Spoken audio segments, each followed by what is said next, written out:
Live from KSAT 12, the news at noon starts right now. The House Select Committee investigating the January 6th attack at the Capitol, preparing for its fourth public hearing this month.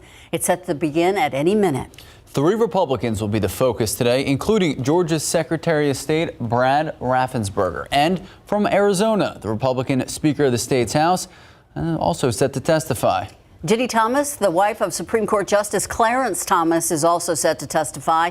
We are going to break into that hearing as soon as it starts. Now to the latest on the investigation into the Robb Elementary School shooting. That's right. 4 weeks after 19 children and 2 teachers were shot and killed, DPS Director Steve McGraw delivering strong words during a hearing to state senators in the Capitol today. There's compelling evidence that the law enforcement response to the attack at Robb Elementary was an abject failure and antithetical to everything we've learned over the last 2 decades since the Columbine massacre. Not good news there. McGraw placing blame on Uvalde Consolidated ISD Chief Pete Arredondo for the response to the shooting. He told senators that within 3 minutes of the shooter entering the school, there were enough officers with body armor in the hallway outside the classroom door, enough for something to be done. The only thing stopping a hallway of dedicated officers from entering room 111 and 112 was the on-scene commander, who decided to place the lives of officers before the lives of children.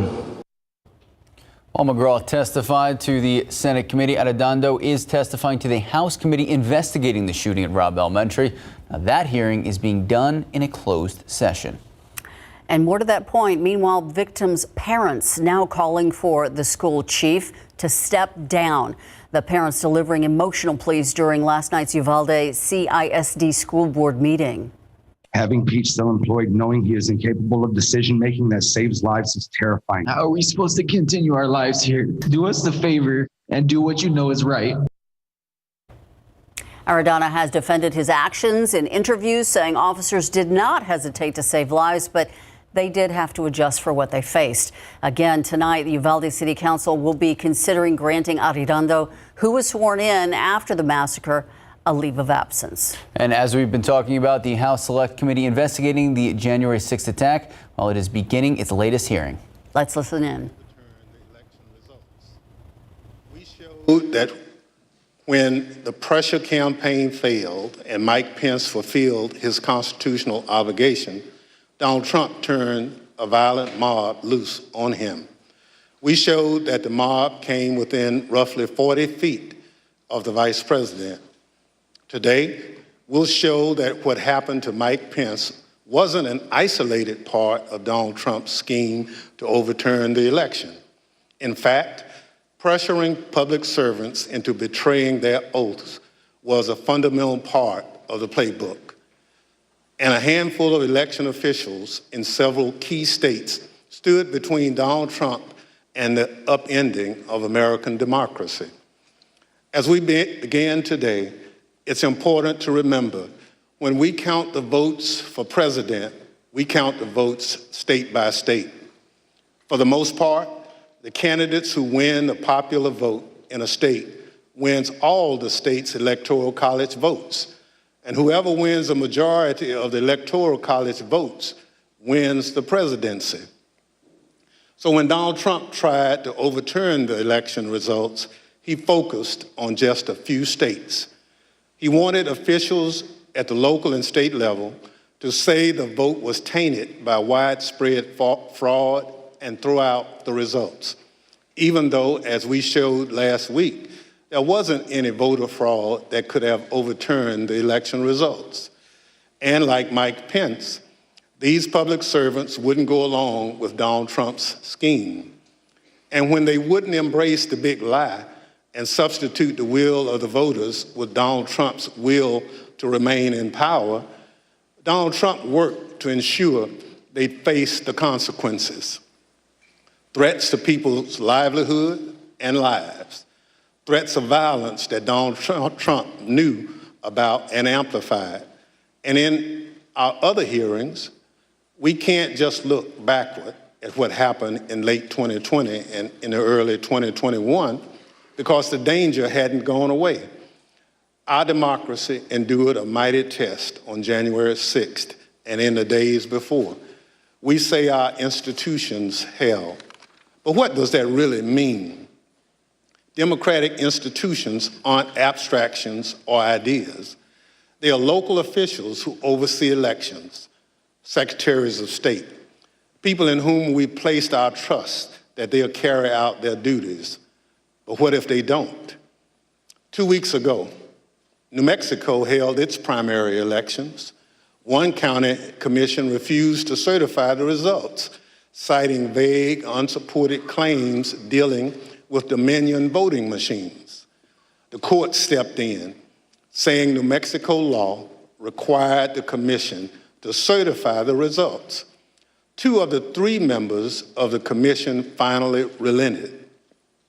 One still refused, saying his vote, quote, isn't based on any evidence, it's not based on any facts. It's only based on my gut feeling and my own intuition, and that's all I need. By the way, a few months ago, this county commissioner was found guilty of illegally entering the Capitol grounds on January 6th. This story reminds us of a few things. First, as we've shown in our previous hearings, claims that widespread voter fraud tainted the 2020 presidential election have always been a lie. Donald Trump knew they were a lie, and he kept amplifying them anyway. Everything we described today, the relentless, destructive pressure campaign on state and local officials, was all based on a lie. Donald Trump knew it, he did it anyway. Second, the lie hasn't gone away. It's corrupting our democratic institutions. People who believe that lie are now seeking positions of public trust. And as seen in New Mexico, their oath to be to the people they serve will take a backseat to their commitment to the big lie.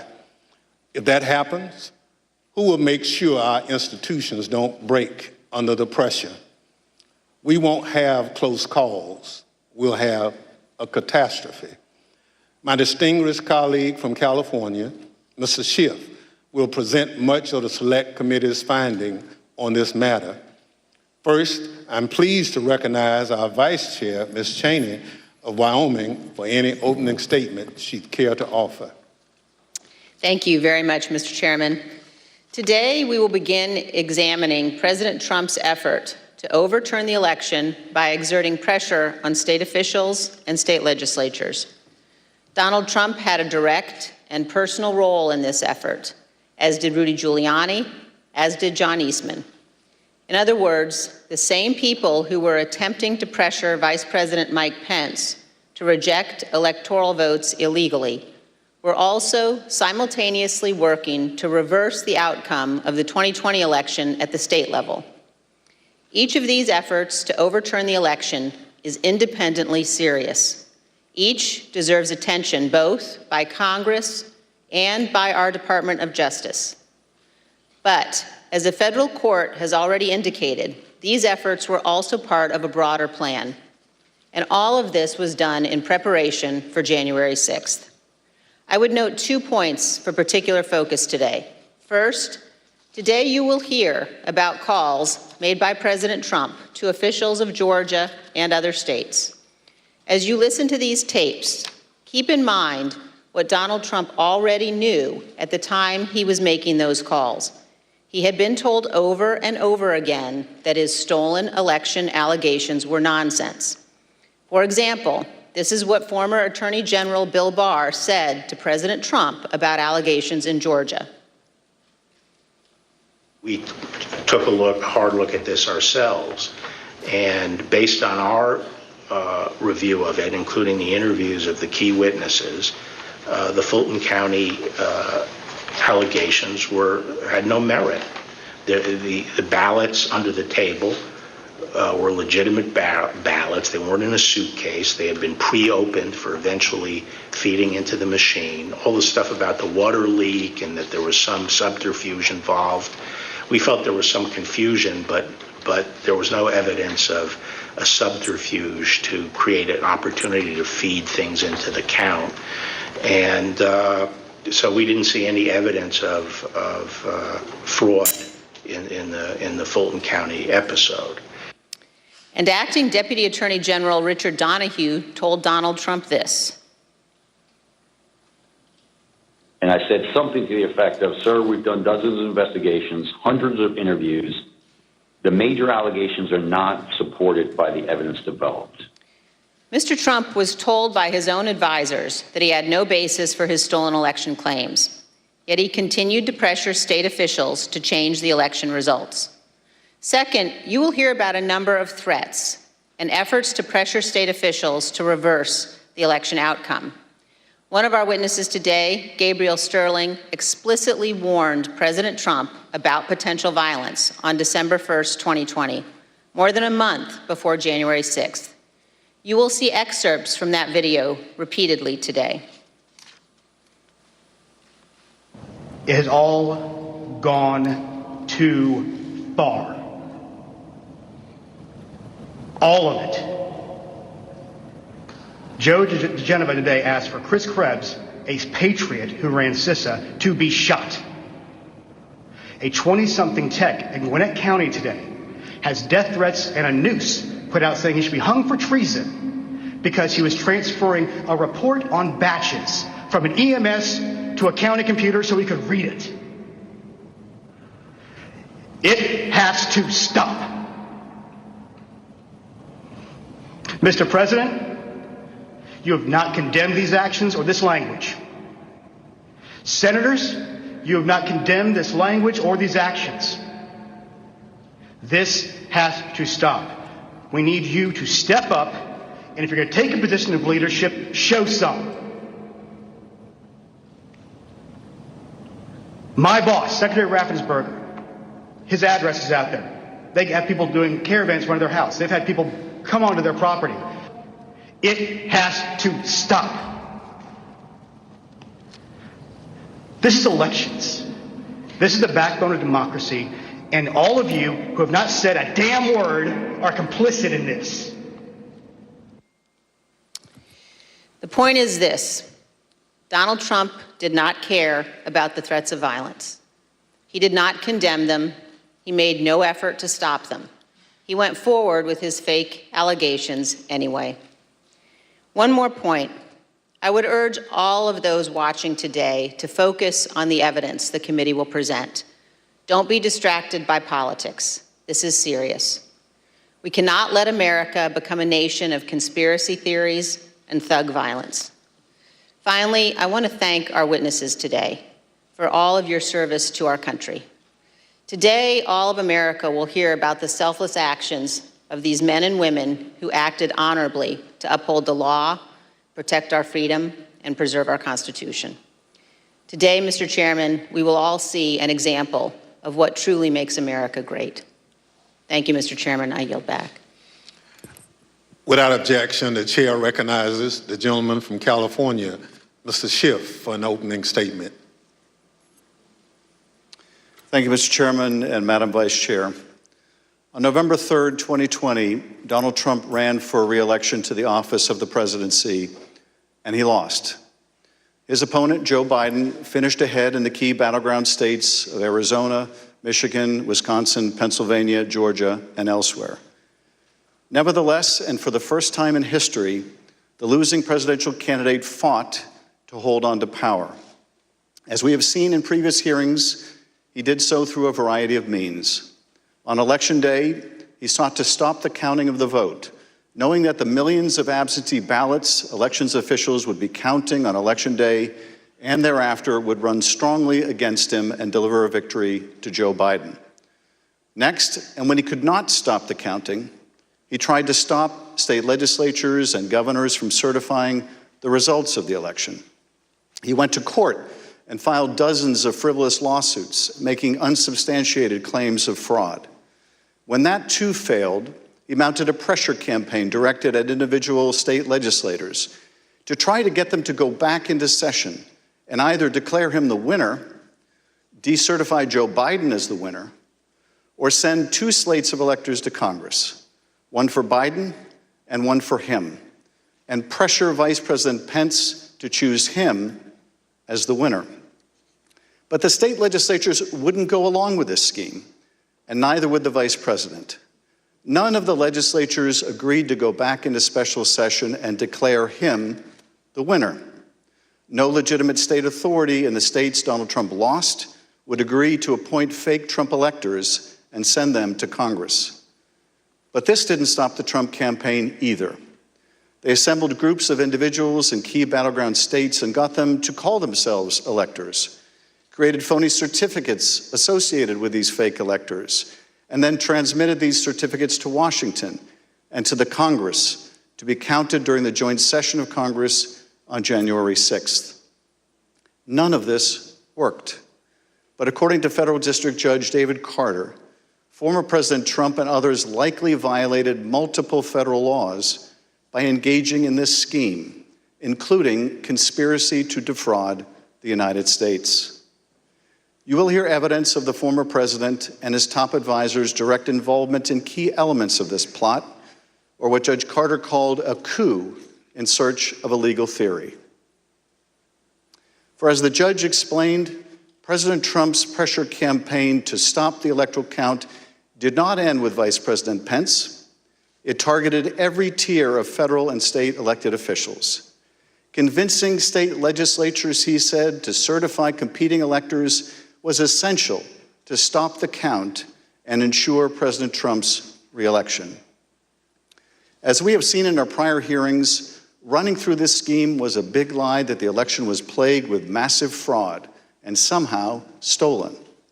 You'll remember what the president's own attorney general, Bill Barr, said he told the president about these claims of massive fraud affecting the outcome of the election.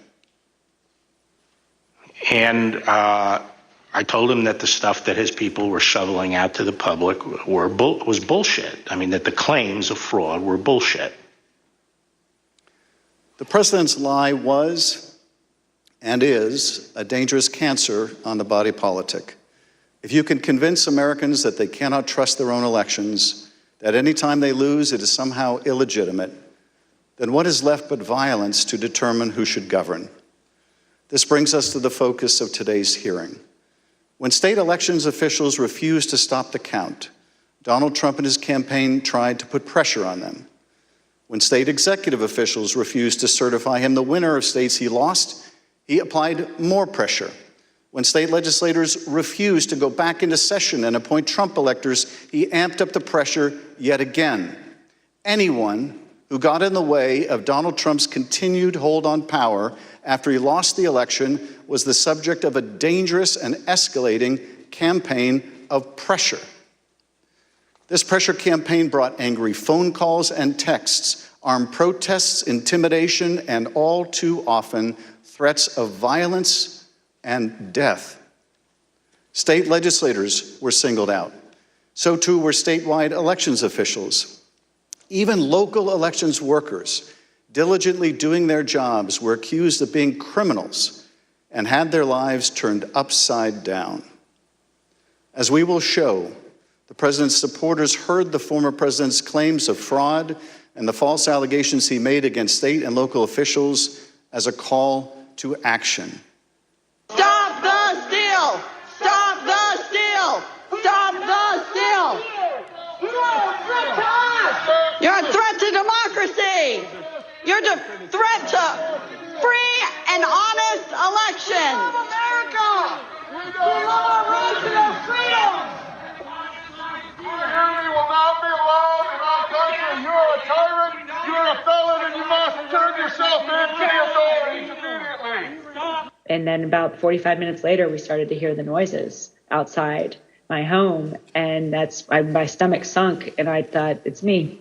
And then it's just, we don't know what's going to, I mean, the uncertainty of that was what was the fear. Like, are they coming with guns? Are they going to attack my house?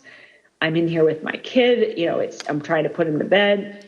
And so it was, that was the scariest moment, just not knowing what was going to happen. This pressure campaign against state and local officials spanned numerous contested states, as you will see in this video produced by the Select Committee. My name is Josh Roselman. I'm an investigative counsel for the House Select Committee to investigate the January 6th attack on the United States Capitol. Beginning in late November 2020, the president and his lawyers started appearing before state legislators, urging them to give their electoral votes to Trump, even though he lost the popular vote. I represent President Trump along with Jenna Ellis, and this is our fourth or fifth hearing. This election has to be turned around because we won Pennsylvania by a lot, and we won all of these swing states by a lot. This was a strategy with both practical and legal elements. The Select Committee has obtained an email from just 2 days after the election in which a Trump campaign lawyer named Cleta Mitchell asked another Trump lawyer, John Eastman, to write a memo justifying the idea. When do you remember this coming up as an option in the post-election period for the first time? Right after the election. It might have been before the election. Eastman prepared a memo attempting to justify this strategy, which was circulated to the Trump White House, Rudy Giuliani's legal team, and state legislators around the country. And he appeared before the Georgia state legislature to advocate for it publicly. You could also do what the Florida legislature was prepared to do, which is to adopt a slate of electors yourselves. And when you add in the mix of the significant statistical anomalies and sworn affidavits and video evidence of outright election fraud, I don't think it's just your authority to do that, but quite frankly, I think you have a duty to do that, to protect the integrity of the election here in Georgia. But Republican officials in several states released public statements recognizing that President Trump's proposal was unlawful. For instance, Georgia Governor Brian Kemp called the proposal unconstitutional, while Arizona House Speaker Rusty Bowers wrote that the idea would undermine the rule of law. The pressure campaign to get state legislators to go along with this theme intensified when President Trump invited delegations from Michigan and Pennsylvania to the White House. Either you or Speaker Chatfield, did you make the point to the president that you were not going to do anything that violated Michigan law? I believe we did. Whether or not it was those exact words or not, but I think that the words that I would have more likely used is we were going to follow the law. Nevertheless, the pressure continued. The next day, President Trump tweeted, quote, "Hopefully the courts and/or legislatures will have the courage to do what has to be done to maintain the integrity of our elections and the United States of America itself. The world is watching." He posted multiple messages on Facebook listing the contact information for state officials and urging his supporters to contact them to, quote, "demand a vote on decertification." In one of those posts, President Trump disclosed Mike Shirkey's personal phone number to his millions of followers. All I remember is receiving over just shy of 4,000 text messages over a short period of time, calling to take action. It was a loud noise, loud, consistent cadence of, we heard that the Trump folks are calling and asking for changes in the electors, and you guys can do this. Well, they were believing things that were untrue.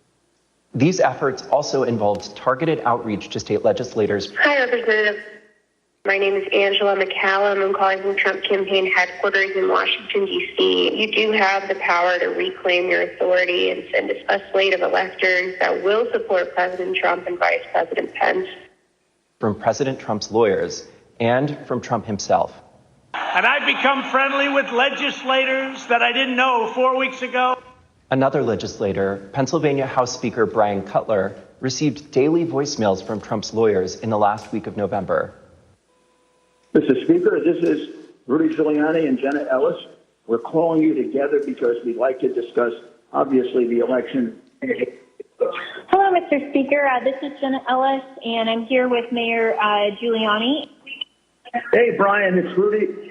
I really have something important to call to your attention that I think really changes things. Cutler felt that the outreach was inappropriate and asked his lawyers to tell Rudy Giuliani to stop calling, but Giuliani continued to reach out. I understand that you don't want to talk to me now. I just want to bring some facts to your attention and talk to you as a fellow Republican On December 30th, Trump ally Steve Bannon announced a protest at Cutler's home. We're getting on the road and we're going down to Cutler. We're going to start going to offices, and if we have to, we're going to go to homes, and we're going to let them know what we think about them. There were multiple protests. I actually don't remember the exact number. There was at least 3, I think, outside either my district office or my home. And you're correct, my son, my then 15-year-old son, was home by himself for the first one. All of my personal information was doxed online.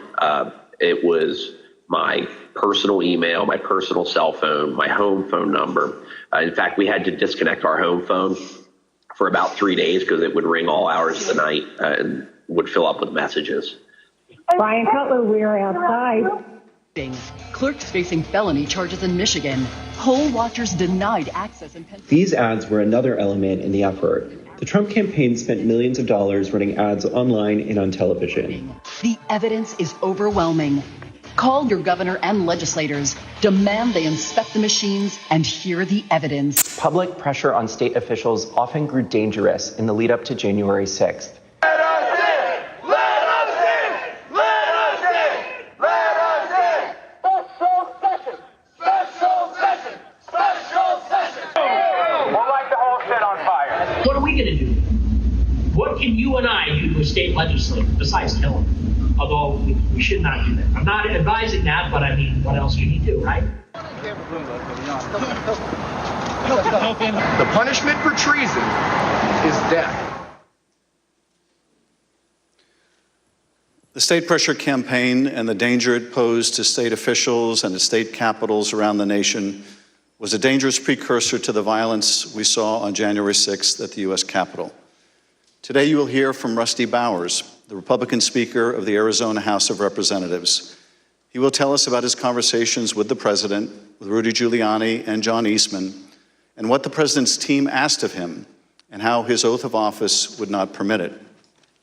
You will then hear from Brad Raffensperger, the Republican Secretary of State of Georgia, who Trump directed to, quote, find 11,780 votes that did not exist, but just the exact number of votes needed to overtake Joe Biden. You will also hear from Gabriel Sterling, the chief operating officer, his chief operating officer, about the spurious claims of fraud in the elections in Georgia, and who, responding to a cascading set of threats to his elections team, warned the president to stop, that someone was going to get killed. And you will hear from Wandrea Shea Moss, a former local elections worker in Fulton County, Georgia, about how all of the lies about the election impacted the lives of real people who administer our elections and still do. You will hear what they experienced when the most powerful man in the world, the President of the United States, sought to cling to power after being voted out of office by the American people. The system held, but barely. And the system held because people of courage, Republicans and Democrats, like the witnesses you will hear today, put their oath to the country and Constitution above any other consideration. They did their jobs, as we must do ours.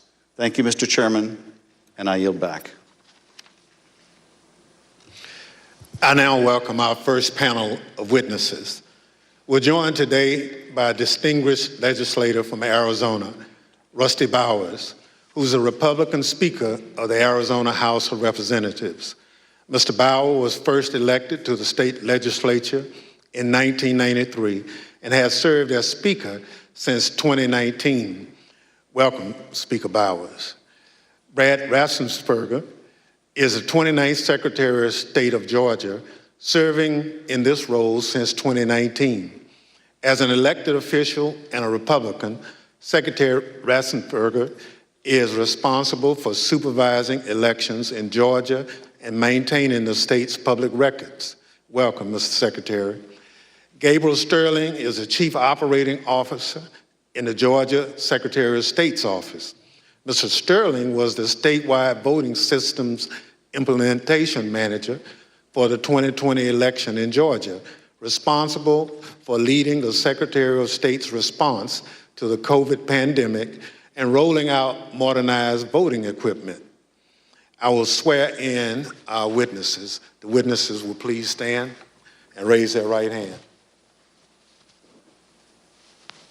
Do you swear or affirm on the penalty of perjury that the testimony you're about to give is the truth, the whole truth, and nothing but the truth, so help you God?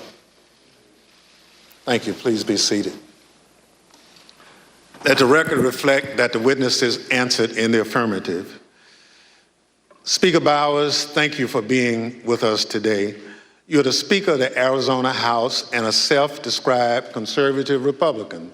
You campaigned for President Trump and with him during the 2020 election. Is it fair to say that you wanted Donald Trump to win a second term in office? Please. Yes, sir. Thank you. And is it your understanding that President Biden was the winner of the popular vote in Arizona in 2020? Yes, sir. Thank you. Pursuant to Section 5C8 of House Resolution 503, the chair recognizes the gentleman from California, Mr. Schiff, for questions. Speaker Bowers, thank you for being with us today. Before we begin with the questions that I had prepared for you, I wanted to ask you about a statement that former President Trump issued, which I received just prior to the hearing. Have you had a chance to review that statement? My counsel called from Arizona and read it to me. Yes, sir. In that statement, I won't read it in its entirety. Former President Trump begins by calling you a rhino, Republican in name only.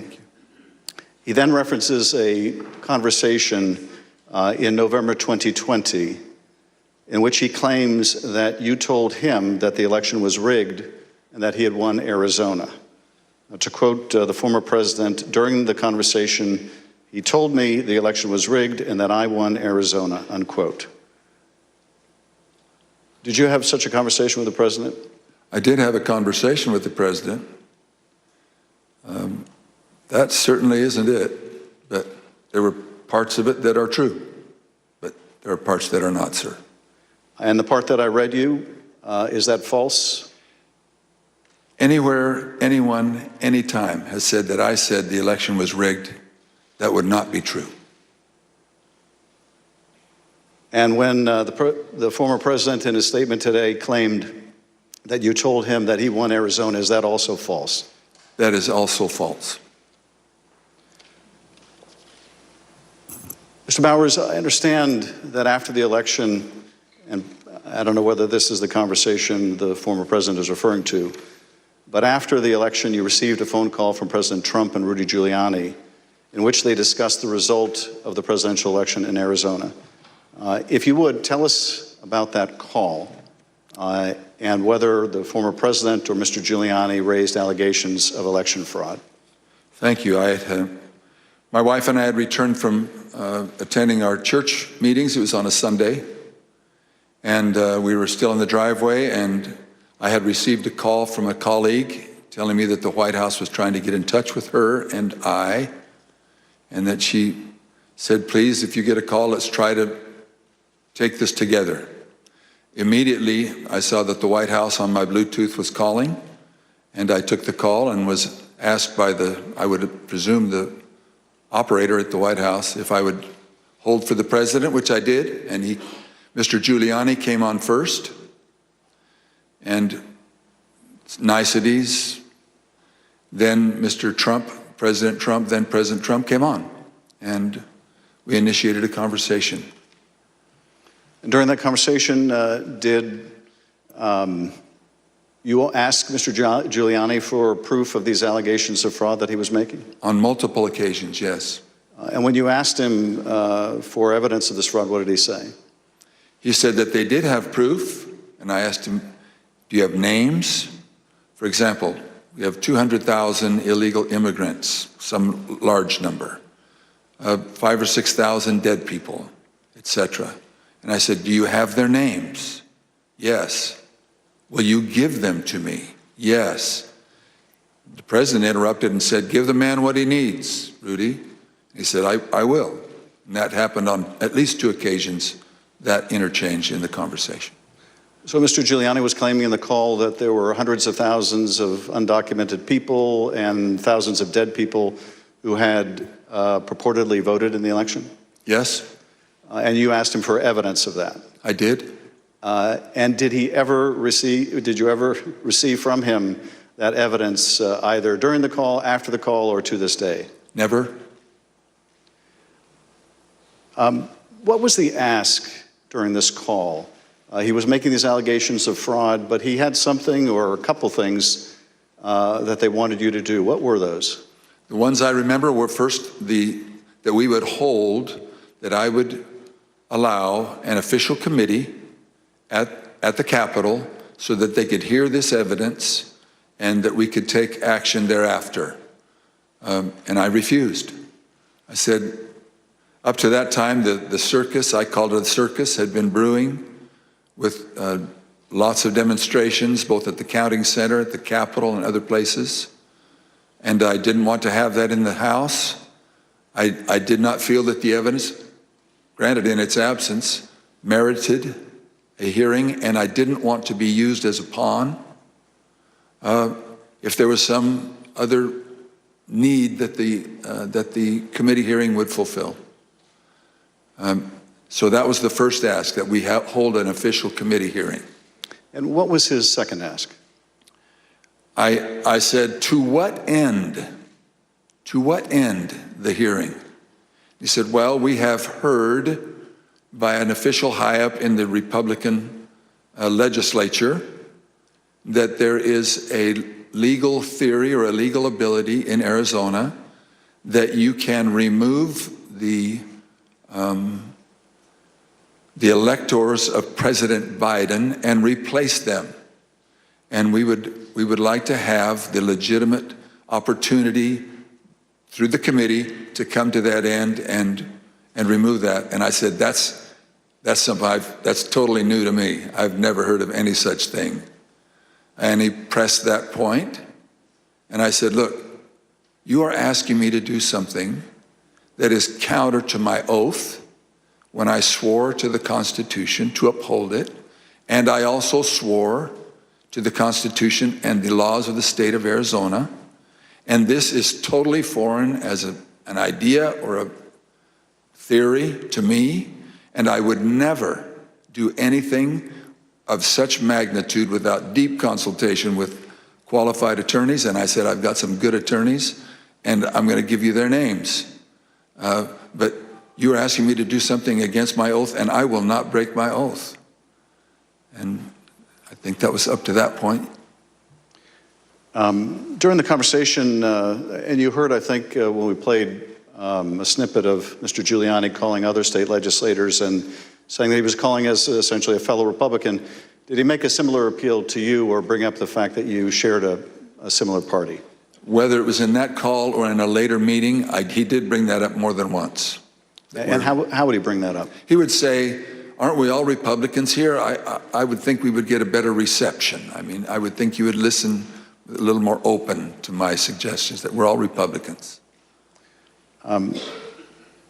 And this evidence that you asked him for that would justify this extraordinary step, I think you said they never produced. Why did you feel, either in the absence of that evidence or with it, what they were asking you to do would violate your oath to the Constitution?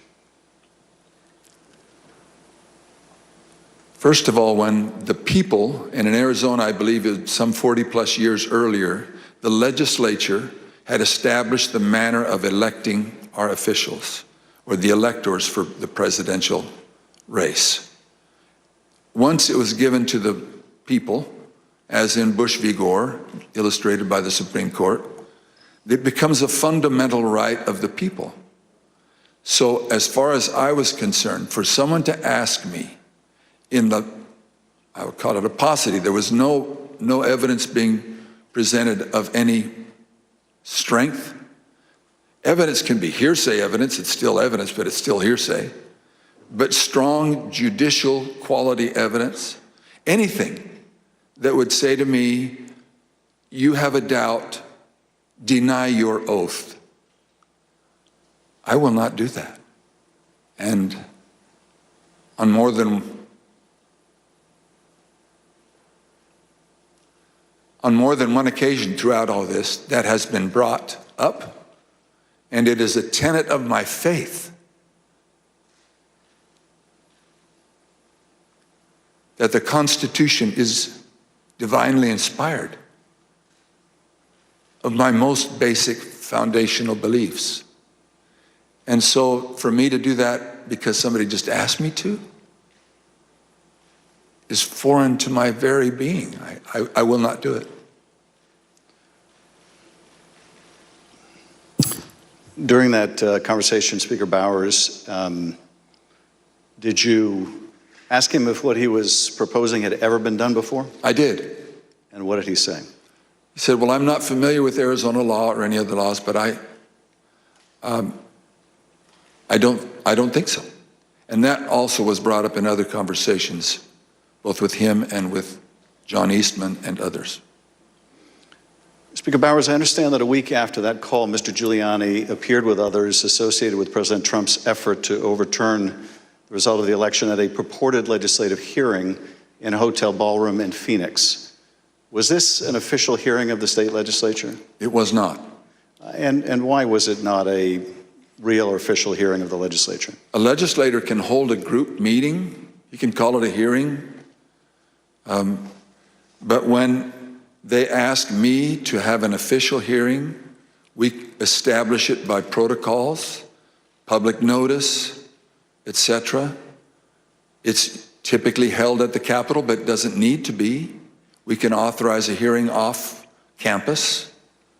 And in this case, I had been asked on several occasions to allow a hearing. I had denied it, but said, you're free to hold a meeting, any meeting you want, to the person who asked, and which he ultimately did. I think he was a little frustrated, but he ultimately did. This meeting was the same day, I believe, that the governor of Arizona, Doug Ducey, certified Biden as the winner of the presidential election in Arizona. Did you meet with Mr. Giuliani and his associates while they were in Phoenix sometime after that purported legislative hearing at the hotel? Yes, I did, sir. And at that meeting, did Mr. Giuliani raise any specific allegations of election fraud again? His initial comments were, again, the litany of groups of illegal individuals or people deceased, etc.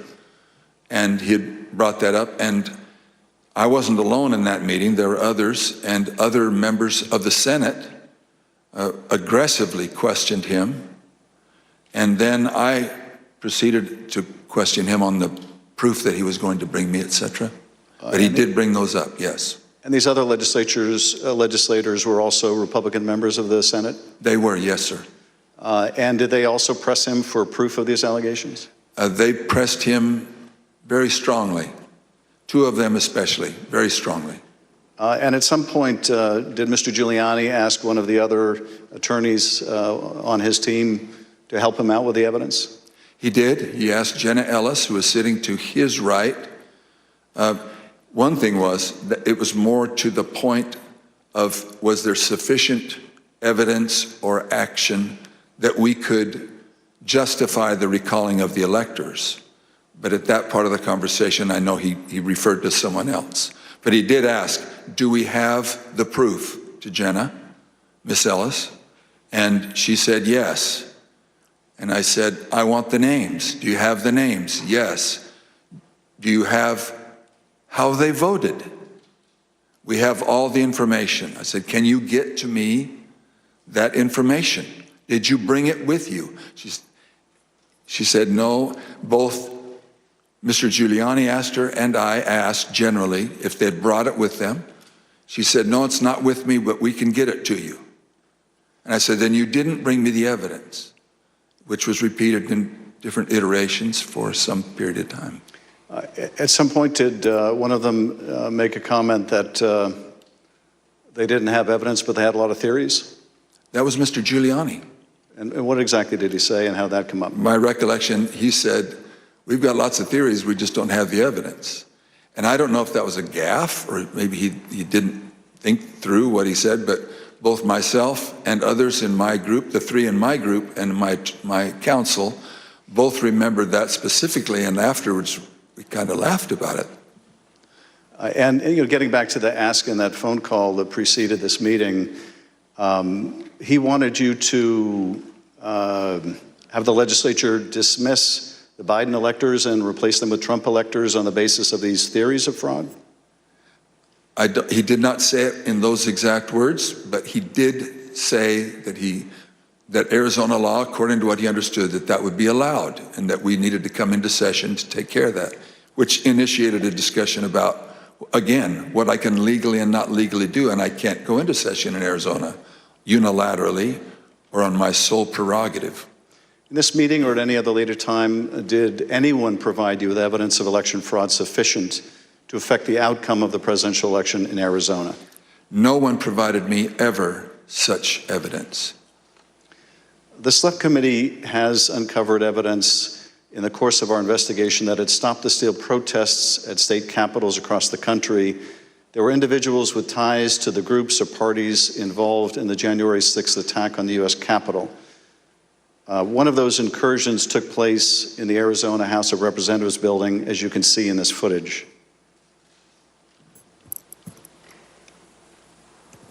This is previously undisclosed video of protesters illegally entering and refusing to leave the building. One of the individuals prominently shown in this video is Jacob Chansley. Perhaps better known as the QAnon shaman, this rioter entered the Capitol on January 6th, was photographed leaving a threatening note on the dais in the U.S. Senate chamber, and was ultimately sentenced to 41 months in prison after pleading guilty to obstruction of an official proceeding. Other protesters who occupied the Arizona House of Representatives building included Proud Boys, while men armed with rifles stood just outside the entrance. I understand these protesters were calling for you by name, Speaker Bowers. Is that correct? That is correct. Speaker Bowers, did the president call you again in later in December? He did, sir. Did you tell the president in that second call that you supported him, that you voted for him, but that you were not going to do anything illegal for him? I did, sir. Nevertheless, his lawyer, John Eastman, called you some days later on June 4th, 2021. And he did have a very specific ask that would have required you to do just what you had already told the president you wouldn't do, something that would violate your oath. Is that correct? That's correct. It wasn't just me. I had my counsel and others on the call. And what did Dr. Eastman want you to do? That we would, in fact, take a vote to overthrow, or I shouldn't say overthrow, that we would decertify the electors, and that because we had plenary authority to do so. And he cited Article 2, Section 1, I think it's Clause 2, and said that in his opinion that gave us the authority if there was, I don't recall him saying sufficient evidence, but there was some call or some strong reason to do so or justification to do so that we could do that. And that he was asking that his suggestion was that we would do it. And I said, again, I took an oath.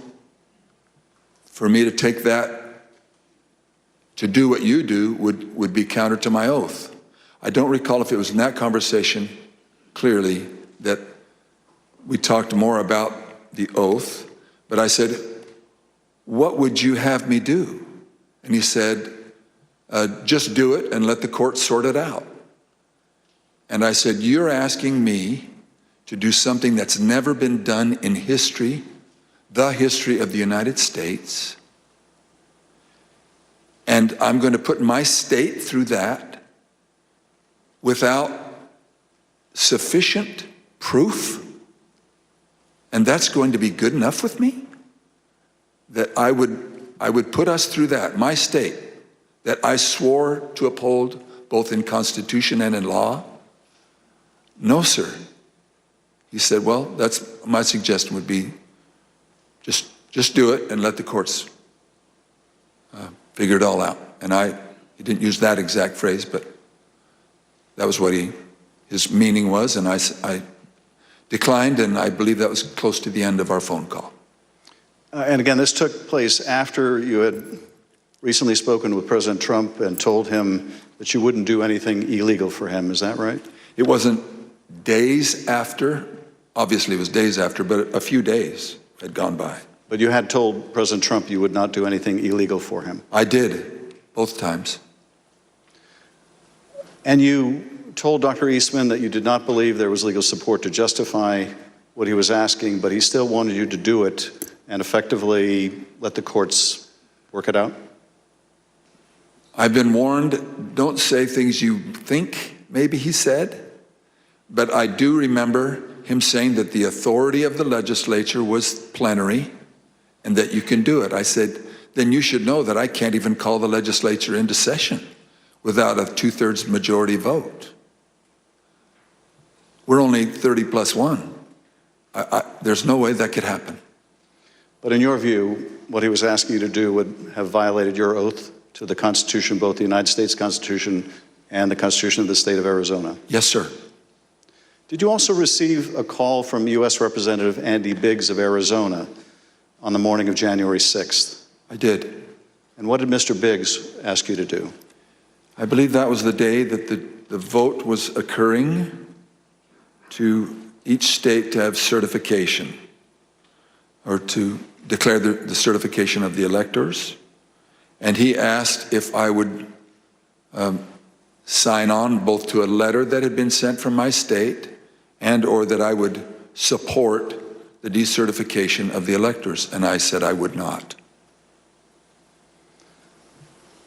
Mr. Speaker, on December 4th, 2020, shortly after your meeting with Rudy Giuliani and other allies of President Trump, you released a statement publicly addressing, quote, calls for the legislature to overturn the 2020 certified election results.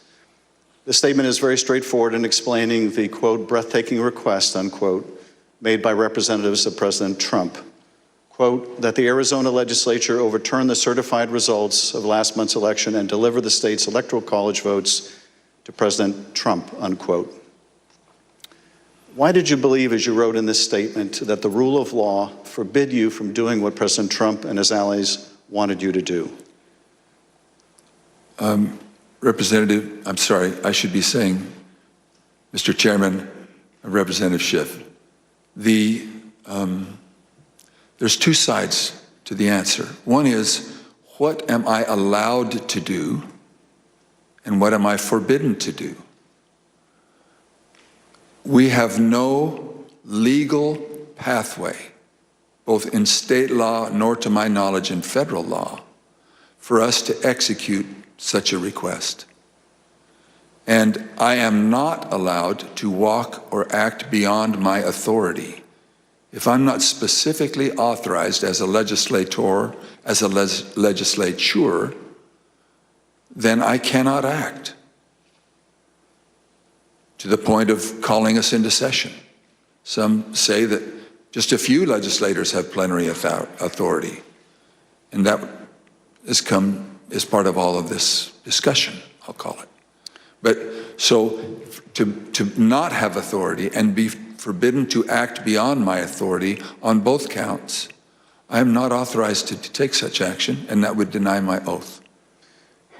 In your statement, you included excerpts from President Ronald Reagan's inaugural address in 1981. The newly inaugurated president told the country, quote, the orderly transfer of authority as called for in the Constitution routinely takes place as it has for almost 2 centuries, and few of us stop to think how unique we really are. In the eyes of many in the world, this every 4-year ceremony we accept as normal is nothing less than a miracle. Tell us, if you would, Mr. Speaker, why did you include President Reagan's words in your public statement? Mr. Chairman, Representative Schiff, because I have a lot of admiration for Ronald Reagan.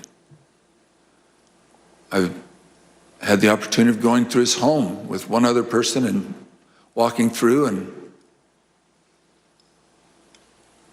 I have a lot of admiration for him. When he pointed out, which is, I have lived in other country for a period of time and have visited a few countries, and during election times, the fact that we allow an election, support an election, and stand behind the election, even in the past when there have been serious questions about the election, and then move on without disturbance and with acceptance that we choose to follow the outcome of the will of the people. That will, it means a lot to me, and I know it meant a lot to him, and so we included that.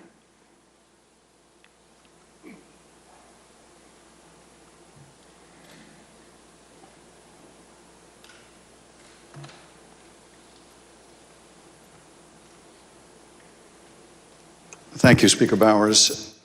I now want to look even more deeply at the fake electors scheme. Every 4 years, citizens from all over the United States go to the polls to elect their president. Under our Constitution, when we cast our votes for president, we are actually voting to send electors pledged to our preferred candidate to the Electoral College. In December, the electors in each state meet, cast their votes, and send those votes to Washington. There is only one legitimate slate of electors from each state. On the 6th day of January, Congress meets in a joint session to count those votes, and the winner of the Electoral College vote becomes the president. In this next segment, you'll hear how President Trump and his campaign were directly involved in advancing and coordinating the plot to replace legitimate Biden electors with fake electors not chosen by the voters. You'll hear how this campaign convinced these fake electors to cast and submit their votes through fake certificates, telling them that their votes would only be used in the event that President Trump won his legal challenges. Yet when the president lost those legal challenges, when courts rejected them as frivolous and without merit, the fake elector scheme continued. At this point, President Trump's own lawyers, so-called Team Normal, walked away rather than participate in the plan. And his own White House counsel's office said that the plan was not legally sound. Let's play the following video produced by the Select Committee. My name is Casey Lucier. I'm an investigative counsel for the House Select Committee to investigate the January 6th attack on the United States Capitol. On November 18th, a lawyer working with the Trump campaign named Kenneth Cheeseborough wrote a memo arguing that the Trump campaign should organize its own electors in the swing states that President Trump had lost. The Select Committee received testimony that those close to President Trump began planning to organize fake electors for Trump in states that Biden won in the weeks after the election. Who do you remember being involved in those early discussions around the Thanksgiving time regarding having alternate electors meet? Mr. Giuliani, several of Mr. Giuliani's associates, Mr. Meadows,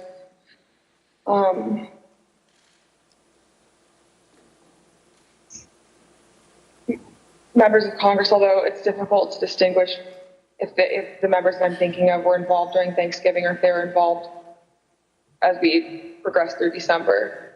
At the president's direct request, the RNC assisted the campaign in coordinating this effort. What did the president say when he called you?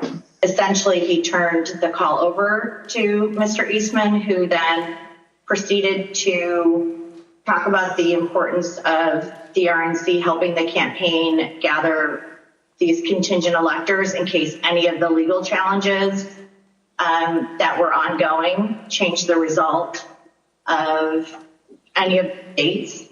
I think more just helping them reach out and assemble them. But my understanding is the campaign did take the lead, and we just were helping them in that role.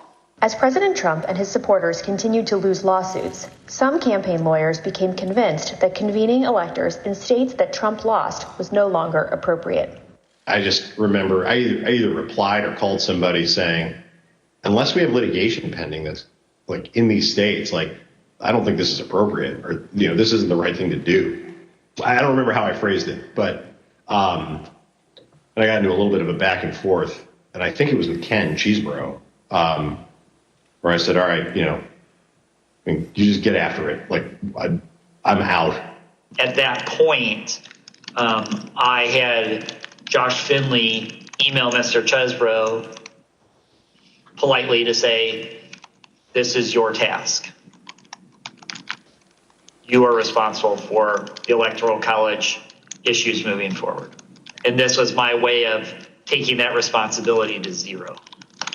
The committee learned the White House counsel's office also felt the plan was potentially illegal.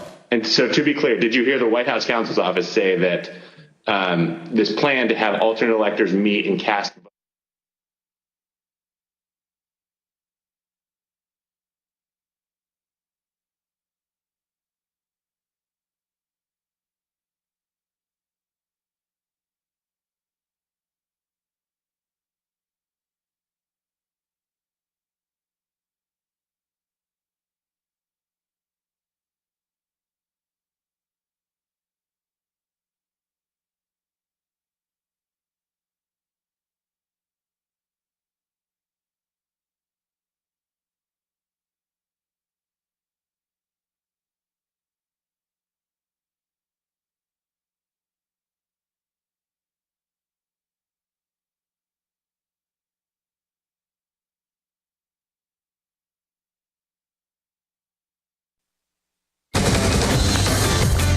Today on SA Live, get that perfect golden hour photo for your social media account at sunset in a 10-acre sunflower field.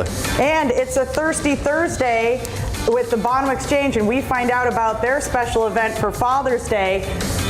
And celebrate Pride Month with a delicious treat that's also benefiting the Pride Center of San Antonio. Celebrate San Antonio. Coming to you live from historic Market Square. This is SA Live. Oh, hello and happy Thursday. Oh yes, it's all fun and games on today's SA Live show. Literally. Because you're back. That's why it's fun and games. See, we did this all for you. She's Fiona. She's being nice to me, at least for the next about 10 seconds. And I'm Mike Osterhage. Yes, all right. So, with inflation now these days and, and everything, finding a great deal is always a good thing. And, and I love shopping at thrift stores or finding great deals online, like on eBay. Finding stuff, that's not available anymore. Right. Good quality like vintage things. Stuff. What do you like vintage, to shop for? Luggage and leather pieces like that. So with a certain brand that you can find. Right. Like vintage stuff? Why do you keep looking at me like that? Because hold on, Mike. Have a good poker face. I think that this affinity for your kind of vintage luggage, you're a former actor, former model, and when I was at thrift stores, you will never believe what I found. I found some advertisements, and I think you're in them. I cannot believe this. This is from Mike's modeling days, okay, with some vintage handbags and luggage pieces, and we have another one that I found. I can't believe it was like they were all together, Mike. And here's another one. Okay, I got this fancy stuff on eBay. Okay, because you're always searching. I know. I said this looks like that stuff that you buy on eBay. And then one more that we have here. Oh, that's it. That's it. Okay, but I have to say, for these being taken at about the era they were taken, you are extraordinarily well preserved. Thank you. I try. Okay. Now, and I absolutely adore, as I said, shopping at thrift stores. In fact, I'm going to say this right now, 80-ish% of Sloan's wardrobe, okay, I find at thrift stores. Because you can find really good deals. Her library of books. Yeah. Thrift stores. Because you found books that aren't in print anymore. So. In fact, on one of my recent trips there, okay, and I got to tell you, this is an early Father's Day present for you, Mike. We all chipped in, okay, so I want you to go ahead and, well, actually, I'm just going to pull out the first gift that I found here at a thrift store. The Book of Useless Information. And is that a squirrel on the front? I think it. What is a group of squirrels called, Mike? A scurry. Of course you would know that. It's probably in that book. I know. I know Bonnie is going to hate me because you were going to bring this home. But there's also one more present in here for you. That'd be good. And we all chipped in on this also. It's the ultimate burger press. You know, we had them on the show yesterday, Yes, okay. and we completely bought that off them. All of us chipped in. Enjoy your Father's Day weekend. Thank you very much. Let us know, what's your cool thrift shop find? Either you have a photo of it, or let us know at SA Live KSAT on Facebook and Twitter. A baby bat is called a pup. Oh, I'm going to regret A baby this. blue whale is 25 feet long at birth. Our first guest today is gearing us up for some fun this Father's Day and Independence Day. Yes, Lupe Chavez, owner of the Rustic Brush in Hollywood Park, brought some projects that you can make at their shop. And if, Mike, you stand right there with that backdrop, it looks like another ad that you were in as a model. It does. Here, I'll do this. So, all right. Now, Here's the we've got pose. these great game boards right now. Tell folks what they are and how they can make them. They're wooden game, summer game projects. You can just book an event. We provide all the wood, the stencils. You just come on in and we'll provide you with instructions to create it and customize it, make it your own. And you know, and he's drunk with power right now. But as you mentioned, these are I missed you. yeah, it's over there. I know what you were doing there. But you can customize these. These are blanks. Yes, absolutely. And so what would be some examples of what people would put on there? You can put your name, you can put a family logo, you can put initials. We have people that want to put their favorite sporting teams or a kid's sporting team. How long have you been off this show? Or dad's Don't walk name. in front of the cameras and stuff. What are you doing? Okay. You can put dad's name. All right. Oops. Oh, no. Sorry, John. Ooh, you almost got in trouble with engineering. Okay. All right. And then I've got another game right here in front of me, and this is a kind of a ring toss, right? Ring toss, and it's fairly simple to make. The kids love painting these bottles. You can custom your colors. You can paint, choose your stain. Kids just love making these. These are just so simple, and they're so fun and easy to make. One. Look, I did get one, and I would have gotten that second one, but you blocked me. Okay. I like this because it's nothing's more fun than just playing dominoes, and to do it outside in the yard. You can leave the game going for a while. Yep. And you said that, like you said, all things are supplied by you. Yeah. And then go in there, paint all the dots on there. Yeah. Sand it, stain it. This is going to be something that you keep around forever. You choose your stain, you choose your colors, and you also can choose a design if you want to put on the back of your dominoes or on your crate. Mm-hmm. Yeah, you can choose everything. We have everything cut and prepared for you. You just come in and put it together. How perfect. I mean, it's not electronic at all. It is so simple, but take this down to the beach. Just lots of fun. Like I said, absolutely. Backyard, all these things. I mean, it's just good.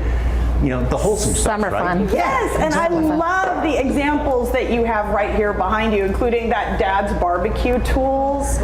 I mean, you never have a place to put them. Dad will leave them here, leave it there, and he'll be looking for it. Unless he's Mike. Mike always has a place for everything and everything in his place. Okay. All right. And these should be hanging probably in a different order. Okay, So it's okay. It's okay. He's going to get caught up. All right. So then, of course, beverage glass for Dad to enjoy. All right. And say somebody comes in, they can pick the glass, but you guys set them up with the stencil. Yes, we will. You can pick one of our stencils, or you can customize your stencil for Dad. You can put names, initials, kids' names, and what we're going to do is we're going to do some etching. We go ahead and etch through the right on top, and it's going to etch the letters onto your glass. Okay. And we just make sure it stays put, stays set. You want to wear gloves, right? Yes. Okay. And again, when you come in, we will give you all the rules, and you'll have an instructor that'll help you go through this. And this would obviously take a couple of minutes to sort of. It would take a few minutes, and then when we clean it up, that's your final project. Is what it looks like right there, and very cool. So. And if you want to customize that and say best co-host. Okay. All right. Thanks for giving me a Christmas idea for you. Present idea, all right, but it might not say, okay, what you think. Okay, so, but if say you don't have the time to make it yourself. Yes, absolutely, we get that a lot. You can just give us a call, tell us what you want, give us your custom order if you'd like, or use one of our stencils. We can have it ready for you, with enough time, of course. Okay. Yeah, and we've been doing a lot of that, of course, a lot of custom requests, and we also been doing a lot of on-site projects. You call us, you can't make it to the shop, you want to do something in your backyard, a family event. We bring the show to you. Oh, you do? We'll bring all the materials, supplies, instructors. We bring everything. And folks can host parties there too, right? Yeah, they can come host them here. So if Friday night is usually pizza night in your house, you can just bring the pizza there and then Bring do all the the crafts and pizza, everything. BYOB, absolutely, and we'll have everything ready for you. Yeah. and instruct you step by step. What is the most popular project? Right now, we are getting a lot of the yard dominoes. It's very popular, and we do get a lot of the dad signs that we have on the wall. Oh. Dads are really loved in Texas. Yeah, they are. Yes, they are. I've got ideas for you to get me feeling. All right, and of course, how can folks find you? They can look us up at the Rustic Brush at Hollywood Park, where they can Google us. We have Instagram and Facebook as well. You got it on all the socials. For more information yeah. on the Rustic Brush there in Hollywood Park, just head to our website. You know what to do. Or scan that QR code on your screen. All right, well, if you'd like to get that perfect summer photo, wouldn't that be the spot to do it in a giant field of sunflowers? Oh, and our Jen Chabayas-Trusky, of course, is over at Traders Village for an up-close look at San Antonio's first and only 10-acre sunflower field. And you're right, Mike. I mean, I think it is the perfect place for photos. In fact, I think we have a photo that Ted, our fabulous photographer out there, took of Jen in that sunflower field just a little bit ago. That would be perfect for Christmas. That is darling, Jen. And, there's another one. And of course, I do want to point out Jen's outfit matches that field of sunflowers right now, too. So it sure does. It sure does. Thanks, Mike. Always trying to coordinate, right? Yes. Okay. As far as those photos, I'm going to try to get maybe a few other ones. Okay. Well, we'll throw those out and maybe get some new ones. But let me come through here because Brian Billick, marketing manager at Traders Village, is waiting for me. Was that the right way? Hi, Jen. You could have used the pass. You know, we do have pass out here. Right there. Sorry. Okay. But it's okay. Having too much fun out here. Brian, now this is beautiful. It's 10 acres here at Traders Village off Loop 410 and Pearsall Road, but there's a beautiful inspiration behind the field. Please tell our viewers about it. So last year, around January, I was flipping through photos of my son, Damon, who was 13. He passed away 4 years ago from osteosarcoma bone cancer. There was a particular photo of him at a Sarcoma Foundation of America event where he was standing in front of some sunflowers, and it just kind of got me thinking, we already do a 10-acre corn maze in the fall. Wonder if we could do sunflowers. So started learning about sunflowers, and then after about 2 weeks, pitched it to our general manager, Rudy, then we pitched it to our president, and by February, March, we have a 10-acre sunflower field. Beautiful, the inspiration, and then you can see the cancer sign there. You mentioned that you have people that come visit and they've overcome cancer, and they're sitting there taking pictures, and that means a lot to so many people, right? Well, you know, sunflowers have a history of saying that they're about hope. Mm-hmm. So a lot of people like to come out here and take family photos, and they're beautiful. Mm-hmm. So it's really enjoyable for me and for the market to create traditions and memories like this with the sunflower field. Yes, yes, indeed. Now, this is the second year This is the for the second sunflower year. field. Tell me what's new. So this year, one of the things that we wanted to do definitely this year was our sunset photos. So Friday nights from 5 to 9, you can come out to Traders Village at night and go through the sunflower field. The best thing about that is if you get here about 8 to 8:30, the sun starts setting over here, and you can get just some absolutely stunning photos of the sunflowers with the sun setting, and they're just breathtaking. The other thing we added was our picking path. So one thing that everybody wanted to do last year was take some of the sunflowers home, so we added the picking path where people can go in, you cut off your own sunflower, and you can pay for it and take it home. Nice. And for the kiddos, you have a petting zoo as well, all right, on the premises? We have a petting zoo that comes with the admission. We also have a inflatable slide activities, and it's only $8.99 per person. Okay. And it's $15.99 with a combo pass. And the $15.99 combo pass allows you access into the sunflower field, as well as you get an all-day ride wristband for the 11 rides that we have at Traders Village.